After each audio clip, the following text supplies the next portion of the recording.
दूसरी फिक्र, मौला अपने खुद में फरमाते हैं अगर ये समझ रहे इस रास्ते पे मुश्किलात हैं, मसाइब हैं, बलाएं आएंगी, तो फरमाए अल्लाह का हुक्म है कि साबिरों को बिशारत दो, बशर साबिरीन, अगर सब्र करोगे तो खुदा इस राह में तुम्हारी क्या करेगा, मदद करेगा। अगर मैं राह हक पर हूं, सब्र, 100 से ज्यादा कुरान में आयतें हैं सब्र के हवाले से। तीसरी चीज इमाम हुसैन ने फरमाई, मौला फरमाते हैं कि बेरिज़ाना रिज़ल्लाह, ऐ लोगों में हुसैन तुझे मदद के लिए बुला रहा हूं, याद रखो हुसैन की रिजायत में खुदा की रिजायत है। अगर हम राजी हों तो खुदा राजी हो जाता है। अगर तूने खुदा को राजी करना है तो पहले अपने इमाम जमाना को राजी कर। सलवात पढ़े मोहम्मद वाले।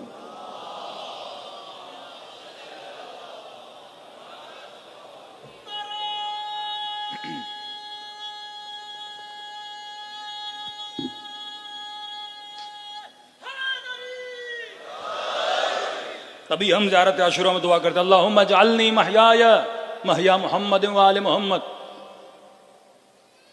ऐ खुदा मेरी जिंदगी और हयात को ऐसा बना जैसा मोहम्मद और आले मोहम्मद की थी। वह ममाती ममात मोहम्मदिन, और मेरा जाना भी, मेरा जीना भी, मेरा जाना भी ऐसा हो जैसा मोहम्मद और आले मोहम्मद का था। मतलब तुम्हारी फिक्र वैसी होगी तो जिंदगी वैसी होगी।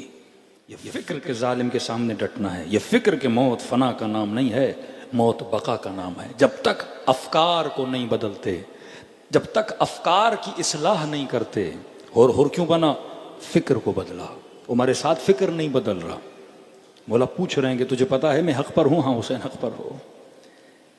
मेरा घर छिन जाएगा, मैं बाग दे रहा हूं। मेरे बच्चों को मार देंगे, मैं अमान दे रहा हूं। अमरियास, द ब्रेन ऑफ माविया, मिस्र की हुकूमत को लेने के लिए जनाब मालिक शहीद कर दिए गए।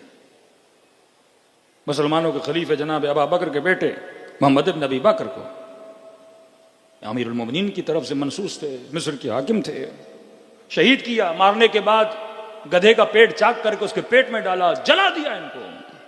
जब हुकूमत मिली, जब इसके आखिरी साल थे, अमरियास के अपने बच्चों को बुलाया, कहा आज न दुनिया मिली मुझे न आखिरत मिली। एक फिक्र ने किसी को दुश्मन अली बना दिया, एक फिक्र ने किसी को मालिक अश्तर बना दिया। आज कोशिश है जवानों की फिक्र को बदला जाए। ये मुख्तलिफ लोग कभी यूट्यूब पर, कभी यहां पर आपकी फिक्र को इधर से उधर कर रहे हैं ना। तकरीरों के जरिए से फिक्र बदली जाती है, एडवर्टाइजमेंट, मार्केटिंग, ये क्या है? अफकार को बदलने के लिए ना। किसी चीज को पसंद करो, किसी चीज को ना पसंद करो। कौन सा लिबास पहनना है, कौन सा लिबास नहीं पहनना, हिजाब अच्छा है, हिजाब बुरा है। एक दोस्त दोस्त दोस्त, ये बहुत असर रखता है। इसकी गैदरिंग्स का मौलाना बेटी के लिए रिश्ता आया। भाई पहले जमाने में लड़के को पहचानना बड़ा मुश्किल था, आज क्या मसला है? पहले ये था जाओ देखो हमसाये कौन है, दोस्त कौन है। मैं कहता हूं आज उसका फेसबुक खोलो, फ्रेंड लिस्ट देख लो, फेसबुक से पता लग जाता है उसके फ्रेंड्स कौन है, किन को फॉलो करता है, कौन इसको फॉलो करते हैं, कौन इसके दोस्त हैं। पूरी फिक्र आप वहां रीड कर सकते हो कि जवान साले है कि नहीं है। पहले लड़कों के अकाउंट से आज कौन सी लड़की जिसने अकाउंट नहीं बनाया, टिकटॉक पे, इंस्टाग्राम पे देख लो इसकी पसंद क्या है, इसकी नापसंद क्या है, इसका मिजाज क्या है, इसकी लाइक और डिसलाइक क्या है, अमीन है कि नहीं, मस्जिद में आता है कि नहीं, जबान का सच्चा है कि नहीं। का इस्लाह फिक्र अगर सही हो गई। इसी अमर आस के दो बेटे थे, एक का नाम अब्दुल्ला, दूसरे का नाम मोहम्मद था।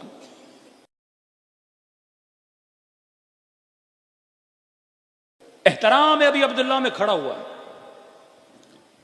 अपने दोस्तों को कहने लगा, अदब किया, एहतराम, ये जन्नत के जवानों के सरदार है। तो इसके दोस्तों ने में से एक दोस्त ने इसका मजाक उड़ाया, कह रहे हो ये जन्नत के जवानों का सरदार है? कहां है, नवासे रसूल है। तो कहा फिर सिफीन में इसी के बाबा के मुकाबले में क्यों गए थे? फिक्र गलत देखिएगा। इसने कहा वो मामला अलग है कि कुरान का हुक्म है वबिल वालिदैन ihसाना वला तकुल लहुमा उफ़िन, माँ बाप के साथ एहसान करो, उन्हें उफ तक कहो। कहा मैं मुकाबले में गया, अपने वालिद की इताअत करके गया, तो वो मामला मेरा अलग है। उसने कहा क्या मतलब, सैयद शबाब अहले जन्नत को तो तक नहीं बोल सकते, वालिदैन का एहतराम वाजिब है, अगर मैं नहीं जाता तो बेहतरामी हो जाती है। इनमें इख्तलाफ हो गया, इमाम हुसैन के पास है, तो मौला इख्तलाफ है, आप बताइए क्या करें। तो इमाम हुसैन के पास जैसे मौला ने फरमाया कि हाँ वालिदैन की इताअत वाजिब है, लेकिन अगर वो इताअत खुदा की इताअत के मुकाबले में आ जाए तो वाजिब नहीं है। तुझे मासियत की इजाजत नहीं है, गुनाह की इजाजत नहीं अगर बाप भी कहे। वहां ये खामोश हो गया। हाँ हुसैन, हाँ आप सही कह रहे हैं। एक बंदे की फिक्र, अहले बैत छोटे भी थे ना, लोगों की फिक्र को सही करते थे, इस्लाह करते थे। मौला हसन हुसैन छोटे, एक बूढ़ा वजू कर रहा है, बड़े तरीके से, बड़े सलीके से उस बूढ़े का वजू क्या कर रहे हैं, मोहम्मद हसन सही कर रहे हैं। जब तक आप फिक्र कब सही होती है, जब इस मिंबर से, जब घरों के अंदर लोगों के बीच में पैगाम अहले बैत को पहुंचाया जाए। एक है ज़ात अहले बैत, एक है बात अहले बैत। आज कोई ऐसा शिया नहीं जो अमीरुल मोमिनीन को न माने, मौला की इमामत और विलायत को न माने। आज मसला यह है कि हम अगर निज़ाम अहले बैत में रहना चाहते हैं, अगर हम अपनी इस्लाह करना चाहते हैं, तो हमें अपनी फिक्रों को अहले बैत की फिक्र से मिलाना होगा। सलवात पढ़े मोहम्मद व आले मोहम्मद।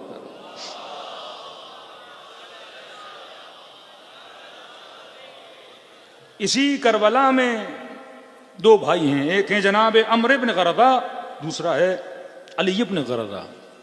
अम्र है इमाम हुसैन के लश्कर में, इसका दूसरा भाई जिसका नाम अली है वो किसके लश्कर में है, यजीद के लश्कर में। दोनों की फिक्र अलग है। दो भाई एक दूसरे ने रोका, कहा मैं नहीं चाहता भाई हो, इमोशंस हैं, एक दूसरे के मुकाबले में आओ।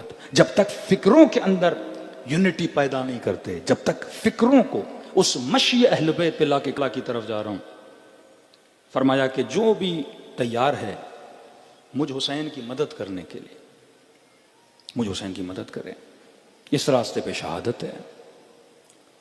तो वहां पे कोई शख्स आगे बढ़ा, कहा अब अब्दुल्ला मैं आपकी मदद करना चाहता हूं, उबैदुल्लाह हुर्र जाफी। तो इमाम ने कहा मदद कर। तो कहा कि अब अब्दुल्ला मैं मदद के लिए खुद नहीं आ सकता, लेकिन अपना घोड़ा आपको दे सकता हूं।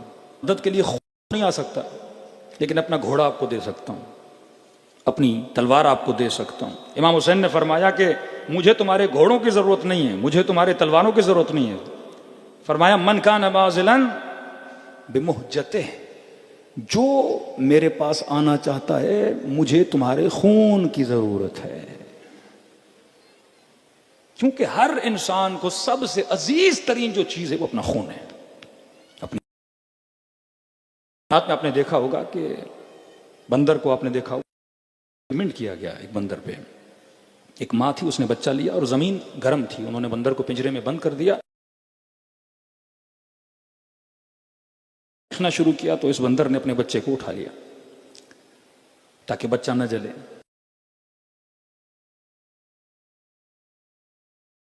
बचाने के लिए बच्चे को नीचे रख दिया कि मैं बच जाऊं। ये जानवर है, तरीन चीज आपकी जान है, आप अपनी जान पे कोई चीज आने नहीं देते हो।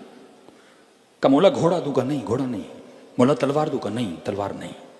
जब यहां तक आ जाओ कि अपनी जान हुसैन को देने के लिए तैयार हो जाओ, ये मोहब्बत, अपना खून दो हुसैन इब्न अली के लिए। ये राह खून है, ये राह कुर्बानी की राह है। जब ये हौसला पैदा हो गया ना कि 6 महीने का बच्चा एक माँ अपने गोद में लेके कहे असगर काश तू जवान होता, मैं हुसैन पे तुझे कुर्बान करती। ये हौसला पैदा हो जाए कि बेटा कल ऐसे लड़ना, कल कोई ताना न दे कि तू मेरा बेटा था और ये मेरे दूध का असर है। फरमाए बे मुहज्जते हुसैन को तुम्हारे खून की जरूरत है, हाँ मेरे साथ आओगे मैं जन्नत की बिशारत दे रहा हूं। लेकिन अगर नहीं आओगे, वहां फरमाया तुम में से कोई खुश नहीं रहेगा। वल्लाह जो अबा अब्दुल्ला हुसैन के साथ नहीं गए, उसके बाद हज्जाज ने कूफियों का जो हाल किया, मदीने वालों का जो वाक़े हर्रा के अंदर यजीद ने हाल किया, कितने असहाब रसूल मारे गए, कितने फर्जंदान असहाब रसूल को मारा गया, कितनी औरतों की इज्जतों को पामाल किया गया। दम नहीं उठाओगे, आगे जाके नुकसान किसको होगा, तुम्हारी नस्लों को होगा। जो मेरी बेटी के सर पे चादर क्यों नहीं है, कल तरस हो गए कि लुक़्मे हलाल के लिए मेरा बेटा उसकी तलाश में क्यों नहीं जा रहा, क्योंकि वो शऊर ही खत्म। सलवात पढ़े मोहम्मद व आले मोहम्मद पर। जल्दी जल्दी से अर्ज कर रहा हूं, जनाब यूसुफ फिक्र की वजह से बचे ना। फरमाया इन्न नफ्स लम्मारतम बिसू, ये फिक्र यूसुफ है कि नफ्स अम्मारा इंसान को बुराई की तरफ खींचता है। हमारे उस्ताद अखलाक कहते थे अल्लाह ने अंबिया को भी अगर कोई करामत दी किसी चीज पे सब्र करने की वजह से। ऐसा नहीं जनाब यूसुफ छोटे थे और छोटे होते ही उनके पास अल्लाह ने इल्म ताबीर ख्वाब दे दिया, नहीं, ये जवानों के लिए है। कि जब गुनाह से बचे, तुम्हारा काम है गुनाह को छोड़ के भागना, अल्लाह का काम है बंद दरवाजों को खोलना। और नाकर्दा गुनाह की जब सजा मिली और जिंदान में गए, उस जिंदान में खुदा ने हजरत यूसुफ को एक करामत दी या मौजज़ा दिया। वो क्या था? ताबीर इल्म